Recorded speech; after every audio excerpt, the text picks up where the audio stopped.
The first step is something like Apollo, in which people bring their own habitats, the spaceship itself, and spacesuits. Second step is extended artificial environments, a domed room or house or village. But the third step, which does seem to be accessible, that is, it's consistent with physics and chemistry, is to actually transform the environment of a planet like Mars so you could live there without taking heroic technological measures. Sometimes that's called terraforming, transforming another environment so it is like the Earth.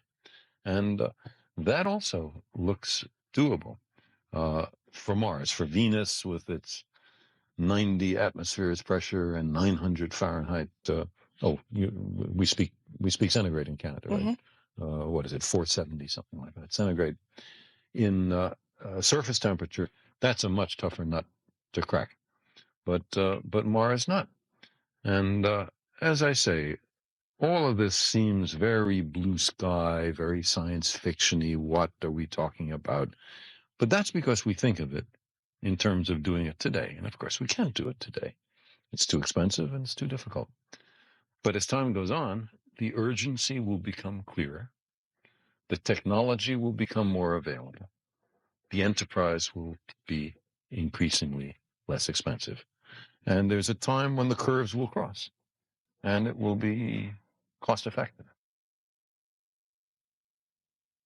Do you think really we should be spending money, time, and energy in figuring out how to get off the planet rather than trying to fix the planet and undo the damage we've done?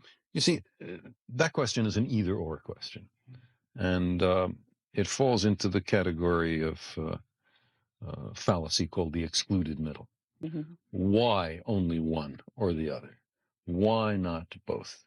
Why not an investment in both short-term and long-term? Why not do something that gives a hopeful vision of the future to young people who, many of whom have lost any sense of truly exciting futures, benign futures?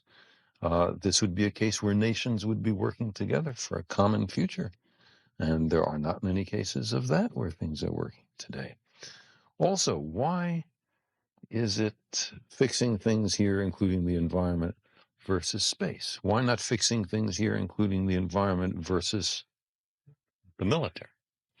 When the military in the United States, including hidden costs, spends well over 300 American billion of dollars a year, whereas the NASA program is a paltry $14 billion a year.